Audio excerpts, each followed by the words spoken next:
Good day, everyone. This is Villamore Warren James, a BS Ed major in English student.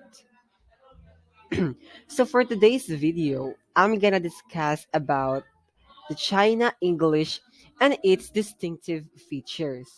So without further ado, let's begin.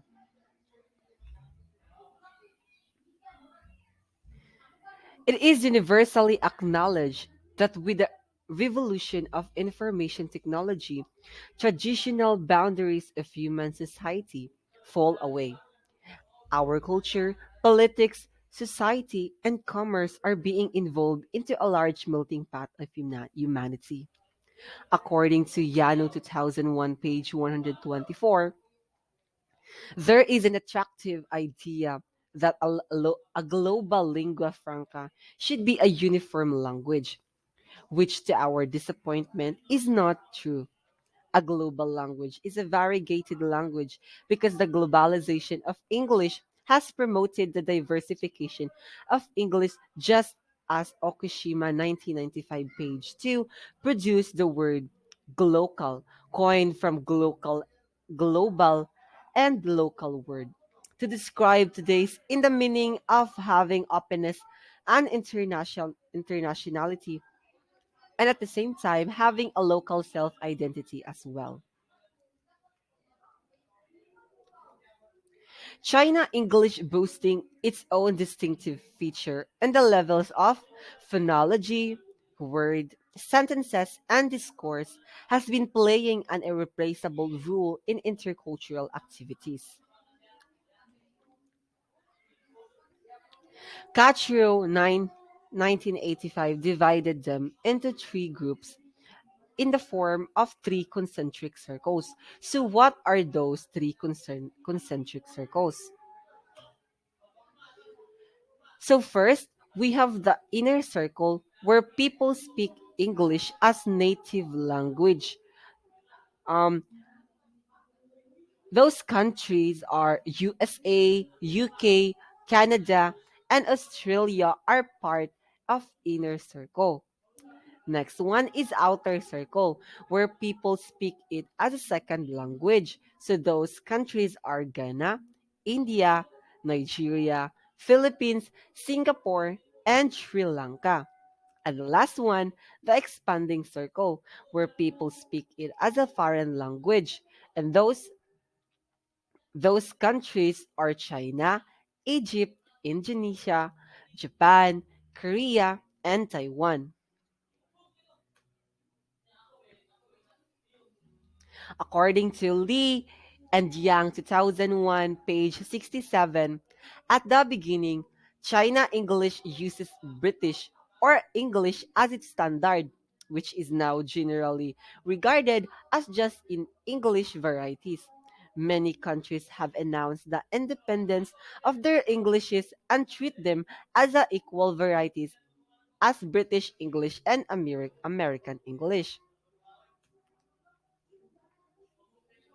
According to Li Xiaohu and Yang Sulong, 2001, page 67, the reason for any language to exist is its functional value, and China English can meet every communicative purpose in the exchange between China and the world. So let's proceed to the four distinctive features. So there are four distinctive features.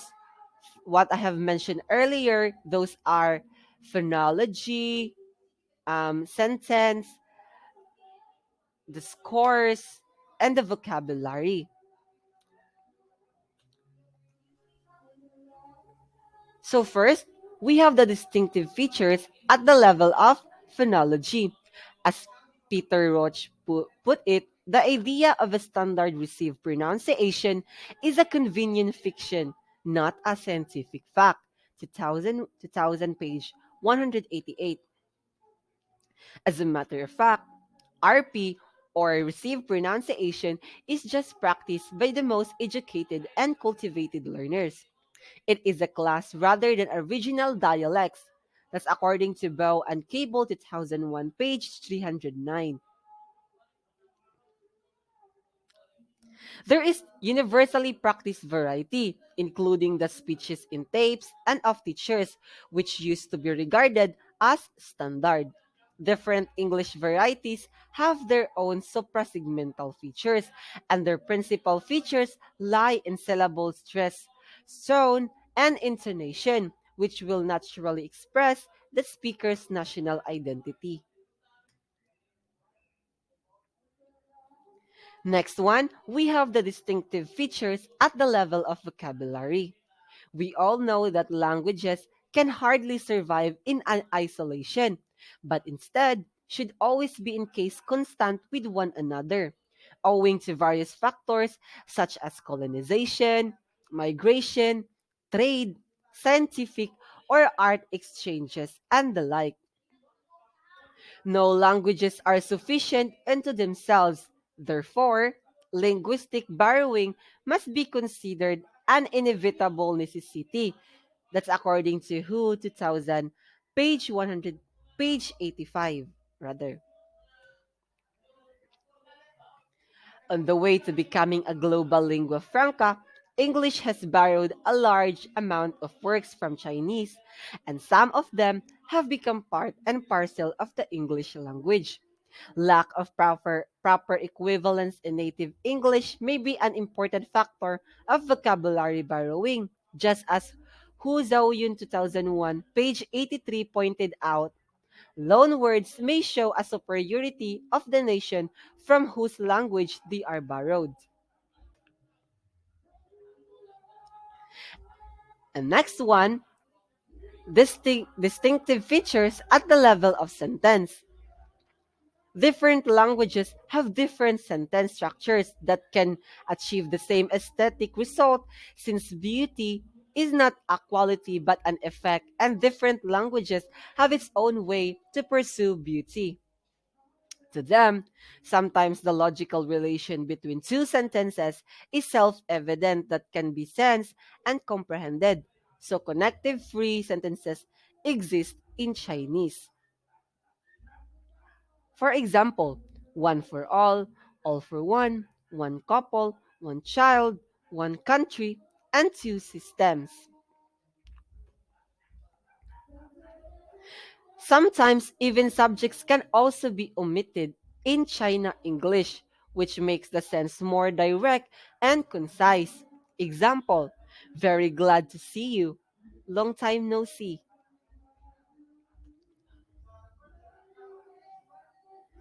And we have the last one, distinctive features at the level of text and discourse. Text and discourse style of a language is largely determined by the world outlook, philosophical view, value system, and thinking patterns which vary from nation to nation. There are distinctive differences in the Chinese culture and Western way of viewing, thinking, and expressing, far from being direct and explicit. As Ingholm, cited in WHO 1999, page 316, puts it, Chinese communicate less directly and less explicitly. Having originated from agricultural village societies, they communicate in a manner conducive to what intercultural communication pundits call an implicit social environment. In such groups, much of what needs to be communicated can simply be implied rather than stated explicitly. For the last slides, Chinese writers favor the implicit way to produce the aesthetic beauty, since beauty cannot be achieved without enough room for imagination and expectation. So that's all for today. Thank you and God bless. God bless. Goodbye.